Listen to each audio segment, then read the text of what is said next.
Alas 7 ng umaga nagsimula ang biyahe dahil malayo-layo ang ating pupuntahan. From Iriga City, Camarines Sur, pupunta tayo ng Sorsogon City. Meron akong 2 oras na biyahe ayon kay Google Map pero nagbigay ako ng allowance. Maaaring makarating ako doon ng 2.5 oras or higit pa. Ito ang unang biyahe ko na malayo ang pupuntahan. So, tingnan natin kung kaya ba ng powers natin ang pumunta sa Sorsogon. Call nga pala natin na si Fascio ay all stock. Baka may magtanong sa inyo kung may in-upgrade na ba ako sa kanya, ay wala pa po. Madalas solo ako mag-ride. Kung makikita nyo naman sa mga previous vlogs ko ay mag-isa lang ako dahil mas komportable ako. Hawak ko yung oras ko at wala akong ibang iniisip kundi ang sarili ko. Bala ko nga palang ikutin ang Bicolandia gamit itong motor ko. Kaya kung meron akong mga subscribers from Bicol ay i-share nyo naman kung saan pa ang susunod nating pwedeng puntahan. Pagdating nga pala ng Albay area around Kamali, Ligao ay naabutan ako ng ulan. Hindi naman masyadong malakas kaya nagpatuloy pa rin ako sa biyahe.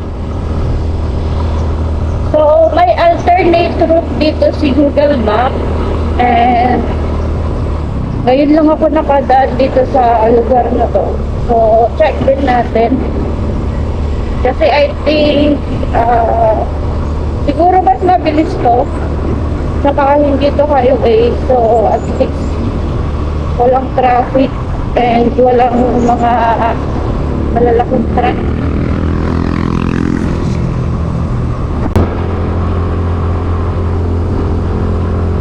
Grabe ang tarik.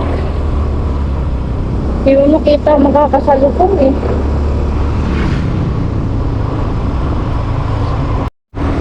Okay, update lang.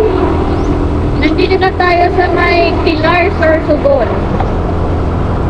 Pagkatapos nga ng mahabang biyahe ay nakarating na rin tayo sa Sorsogon City.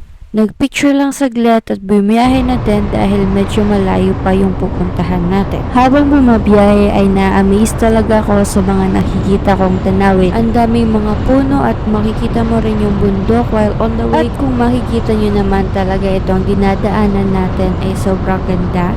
Hindi malubak.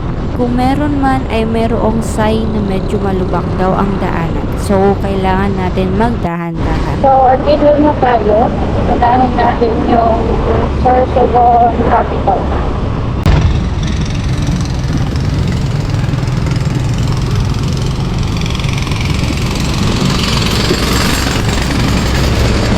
Yan! Dito na tayo sa may Sorsogon Capital. Yan. Ganda ng structure nila dito. Wow! Ganda ng capital nila. Ganda ng design.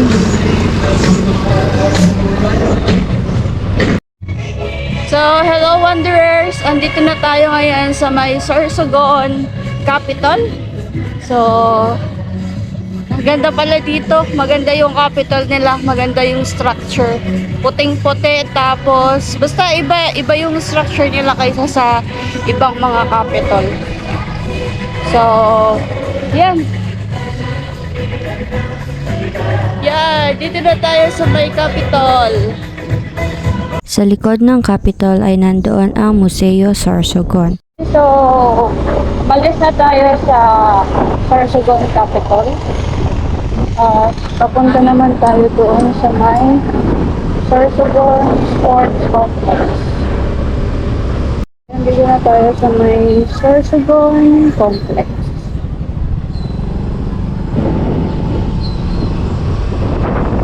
So, ayun Wanderers, andito na tayo sa Sorsogon Sports Complex. Ayan.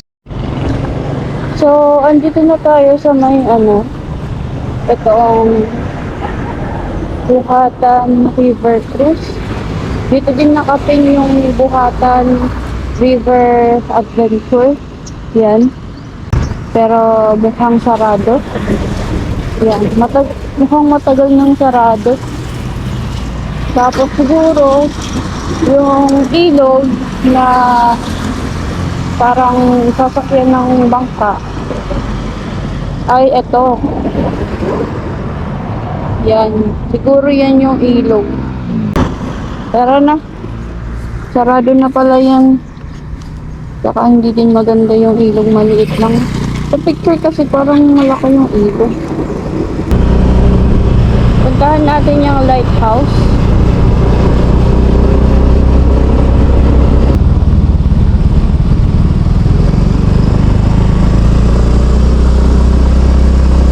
Andito na tayo sa may lighthouse kung saan katabi niya ay yung seaside.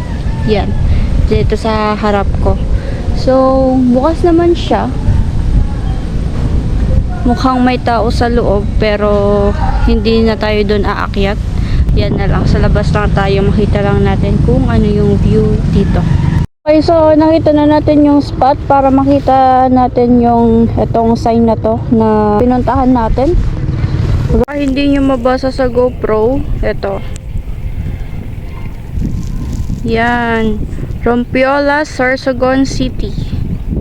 Okay, so let's go to our last stop ngayong araw dito sa Sorsogon.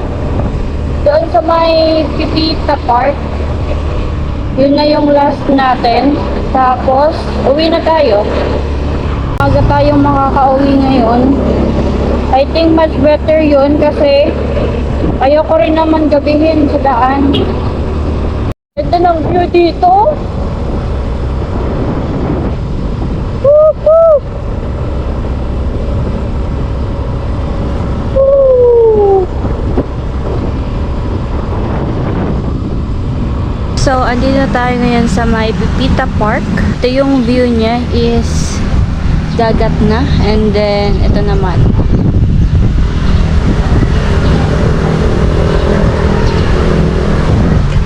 So, yan ang surroundings niya dito.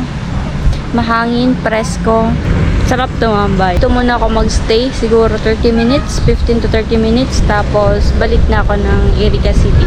So, pabalik na tayo ngayon ng Iriga City. Ano na, alauna na ng hapon. So, siguro makakarating tayo doon ng alas 3. Habang ini-edit ko nga pala itong vlog na to ay mayroong mga clips na wala. Pero at least napagtagumpayan natin itong biyahe na to. Nakarating tayo ng Sorsogon at nakabalik tayo ng Iriga City ng safe. So ayun, salamat sa inyong panonood. Ride safe and God bless.